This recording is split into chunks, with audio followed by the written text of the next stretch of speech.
High friends, welcome back to my channel. இன்றைக்கி நம்ம பார்க்க போகிற வீடியோ என்னென்னு பார்த்தீங்கன்னா, ஸ்ரீராமரிடமிருந்து ஒவ்வொருவருமே கற்றுக்கொள்ள வேண்டிய 7 குணங்கள் என்னென்ன வாங்க இன்னைக்கு அதை பற்றி தெரிஞ்சுக்கலாம். மகாவிஷ்ணுவின் ஒவ்வொரு அவதாரமும் தர்மத்தை நிலைநாட்டுவதற்காகவும் நன்மையை காப்பதற்காகவும் எடுக்கப்பட்டதாகும்.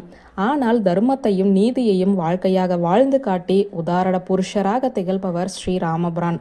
ஒவ்வொரு பக்தனும் ஒவ்வொரு மனிதனும் ஸ்ரீராமரிடம் இருந்து கற்றுக்கொள்ள வேண்டிய 7 விதமான அற்புதமான குணங்கள் என்ன என்பதைத்தான் இந்த வீடியோவில் பார்க்க போகிறோம்.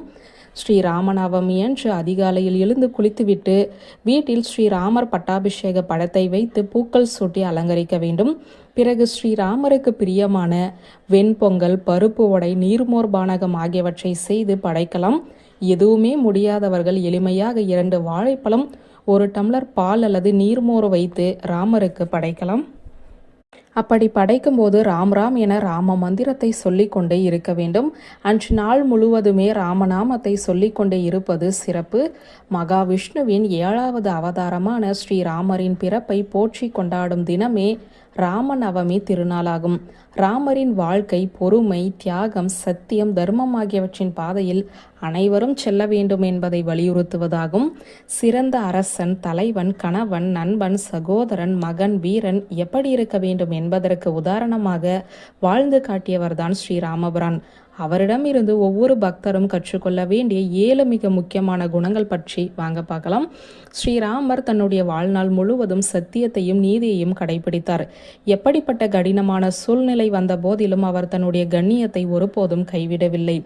சாதி, மத, குல வேறுபாடு இல்லாமல் அனைத்து உயிர்களையுமே சமமாக பாவித்து அன்பு செய்யும் குணம் நாம் அனைவரும் ஸ்ரீராமரிடமிருந்து கற்றுக்கொள்ள வேண்டிய ஒன்று.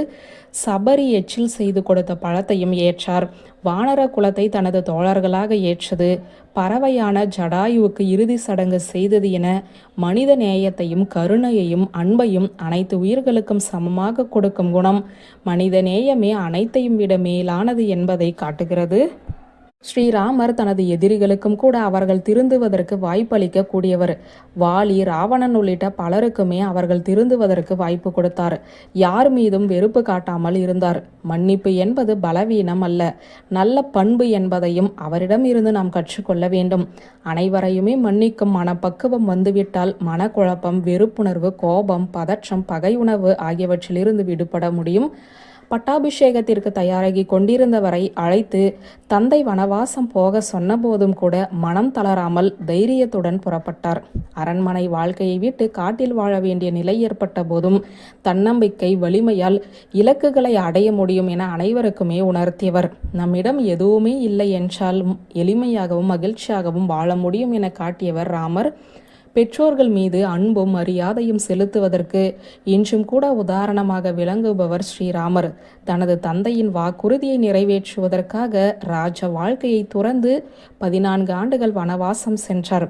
மூத்தவர்களுக்கு மரியாதை அளித்து அவர்களுக்கு சேவை செய்து வணங்குவதற்கும் எடுத்துக்காட்டாக இருந்தவர் ஸ்ரீராமர். ஸ்ரீராமரின் வாழ்க்கையிலிருந்து நாம் கற்றுக்கொள்ள வேண்டிய மிகப்பெரிய பாடம் பொறுமை. நாட்டின் அரசனாக முடிசூடி கொள்ளும் நேரத்தில் 14 ஆண்டுகள் வனவாசம் செல்ல வேண்டும் என தந்தை சொன்னபோது சிறிதும் நிதானம் இழக்காமல் மிகப்பெரிய சவாலான சூழலிலும் அமைதியாக சென்றார்.